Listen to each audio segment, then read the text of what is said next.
Being in a car stop can be extremely stressful. What are a few things that you can do to minimize the tension? Stay tuned and I'll share them with you.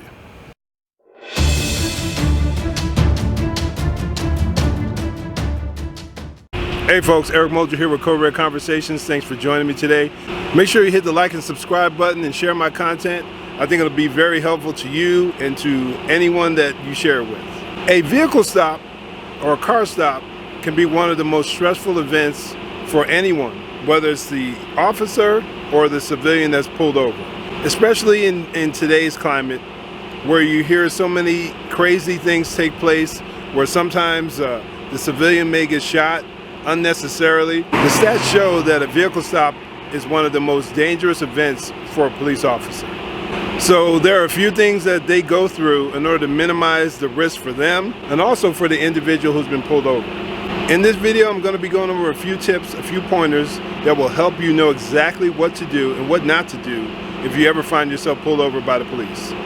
One thing to always remember is that the police officer has no idea who he's stopping. He doesn't know if you're just a soccer mom or a single dad coming home from work, or if you're a fleeing felon who just robbed a bank. He or she has no idea. So when they approach with caution, there's a reason behind it. The first thing to do when stopped, even though it's something very basic, a lot of times people get stressed out and they forget, is to find the quickest place to pull over immediately to your right. Don't stop in the middle of the road. Don't stop on the left-hand side of the road. Find the best place to stop on the right-hand side, the nearest place, the nearest, safest place. And if you're approaching an intersection, you may need to cross that intersection.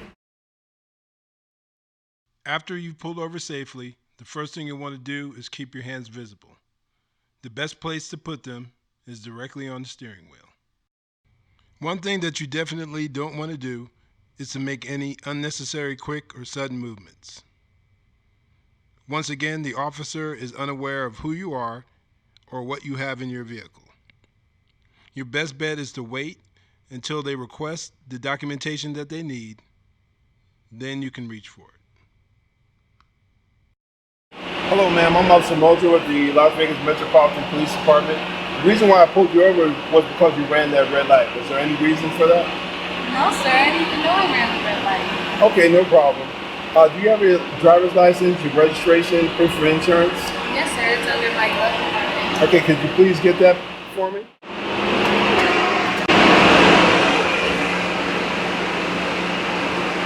You don't have any weapons or anything like that, do you? No sir.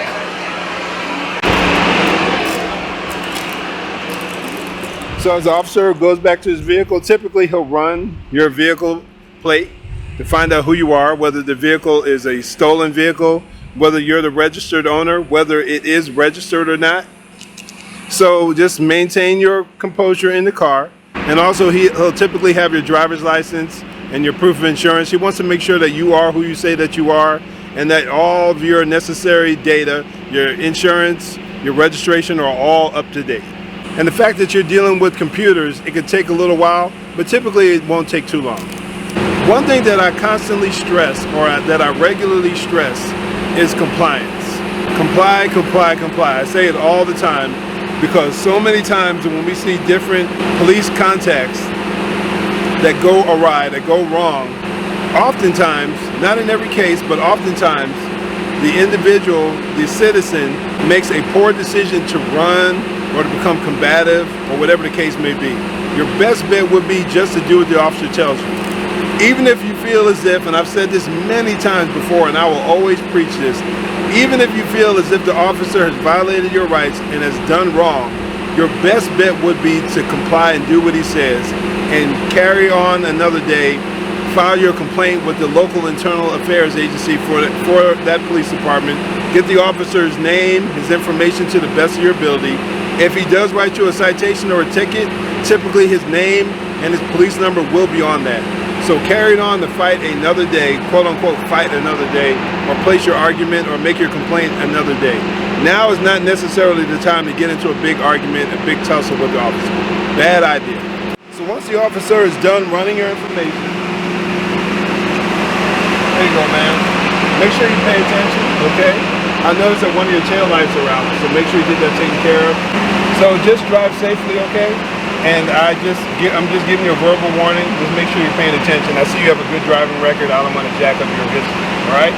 Okay, you have a good day, all right? So in closing, the things to remember: don't make any sudden or quick moves. Wait until the officer tells you the equipment or the documentation that he needs, and just comply. And that will dramatically increase your chances of driving away safely with no harm done to you.